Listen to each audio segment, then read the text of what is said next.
जिले में आलू किलो 40 टंकार बिक्री होउछि। किछि स्थान रे मध्य खुचुरा रे 50 टंकार बिक्री होउछि आलू। सोमनाथ हाट में भी आलू ट्रक लागिबा परे 40 टंकार आलू बिक्री होउछि। जोगान विभाग पक्षरु मध्य जांच करा जाउछि जेपरि कोनोसी व्यवसायी कला बजारी करि परिबे नाही सेथिप्रति जिला प्रशासन पक्षरु दृष्टि दिया जायछि। आम अच्छु जगतसिंहपुर सोमनाथ हाटरे आज जो भाई भाव में आलू संकट देखा केवल जगतसिंहपुर जिला नुह सारा ओडिशार आलूर रेट उंचा को लेकिन साधारण ग्राहक मैंने असंतोष प्रकाश कर तेणु आम देखा जगतसिंहपुर मार्केट में कौन रेट रही आलू बर्तमान 40 टंका बिक्री होची। साधारण खाउटी किभली भाव में आलूर समस्या न भोगे और सुरुखुरी आलू रेट देखिए 40 टंका रेट अच्छी तेणु साधारण लोक मैंने आलू किणुंट आप देखिपे ये चित्र जो भाई भाव में आलू रेट 40 टंका अच्छी साधारण लोक मैंने ग्राहक मैंने जो मैंने अच्छा आलू किणुंट तेणु जो रेट थिला 50 टंका थिला बिक्री होता 60 टंका खुचुरा मार्केट में बिक्री होता तेणु बर्तमान कमी 40 टंका बिक्री होती तेणु आम सागर जोगाण अधिकारी अच्छा आज्ञा कौन कह आज्ञा आलू रेट बर्तमान जगतसिंहपुर मार्केट में विभिन्न स्थान में कौन रेट बिक्री होती कि लोक मैंने ग्राहक मैंने पाऊ बर्तमान आमर सारा ओडिशा रे बर्तमान अच्छी आलूर स्कार्सिटी जो जो माने रेट तो उच्चा रोचे दर उच्चा रोचे आ जगतसिंहपुर मार्केट रे आम बुलिकी देखिलु होलसेल आमर दौची पर केजी 30 रु 35 टंका आ रिटेलर मानक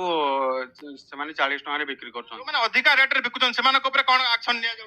जो मैंने अधिका रेट रे बिक्री करमती तो आम देखा पाइलु कौन लोक अधिक रेट रे कौन खुचरा बेपारी आम अधिक रेट रे बिक्री करना से 40 रेट रे बिक्री होची मैक्सिमम केजी पिछा 40 केमती लोक सचेतन कर जो व्यवसायी अच्छा व्यवसायी को कहूँ कि आपण मैंने से डिस्प्ले बोर्ड लगातु डिस्प्ले बोर्ड लिखु आलू रेट एति पियाज रेट 40 टंका आलू रेट 40 टंका यहाँ लिखु जहाद्वारा कि बेनिफिशियरी मैंने सचेतन हो पारे लोक मैंने सचेतन हो पारे कि रेट हूँ एति बोली निश्चित भाव में जहाँ कथा होती तेणु कि भाव में आलू व्यवसायी जो अच्छा आज्ञा कौन कहे कि भाव में आलू किणा होते बिक्री होती वर्तमान जो बेंगल सरकार आलू बंद कर जोगाण बंद कर गाड़ी गुरा भी बहुत बुली बुली आसुची झारखंड बिहार बॉर्डर देखिए गाड़ी बुली बुली आसुची डबल ट्रांसपोर्टिंग पड़ुची ट्रांसपोर्टिंग पड़ा हेतु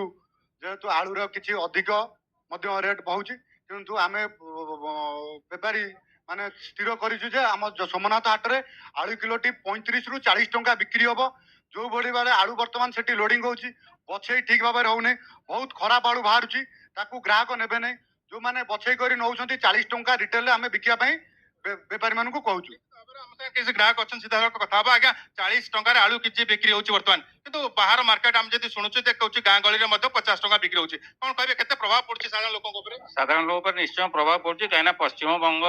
जो बॉर्डर रे आम ओडिशा पश्चिम बंग बॉर्डर रे जो ट्रक गुड़ा अटके देइछन पश्चिम बंग सरकार ता फल आमर खाउटी माने भारी हैरान होउछन्ती तार किसी सुविधा नहीं किछि व्यवसायी से माने ब्लैक भी करुँच जहाँ आम सोमनाथ हाट में 40 टंका लेखे जो आलू बाछिक ना पड़ुची अनेक जगह 50 टंका बिक्री होची आमर साधारण गरीब लोक भात आलू उपर भरोसा करे तेणु अन्य परिवार तो हाथ मारी होनी कि आलूटा टिके 30-35 भितर था से बर्तमान 40 टपिला तेणु यहाँ प्रभाव पड़ुची निश्चय साधारण लोक बहुत बाधुची पकेट को ना तेणु ये सरकार निष्पत्तिटा साधारण लोक उपकृत हे निश्चित भाव में जहाँ शुणुले कि जो भाव में आलू रेट रही आज्ञा कौन कहे आलू रेट 40 टंका केते प्रभाव पड़ुची बुलिकी आसुची बाहर बॉर्डर देखि से नहीं प्रभाव पड़ो तो कौन चाहते सरकार को कौन कहवा सरकार तो अटकाउं आलू छाड़ू आठी व्यवसायी कहले लाभ कौन आलू गोटे पैकेट रु 5 किलो 6 किलो आलू बाहर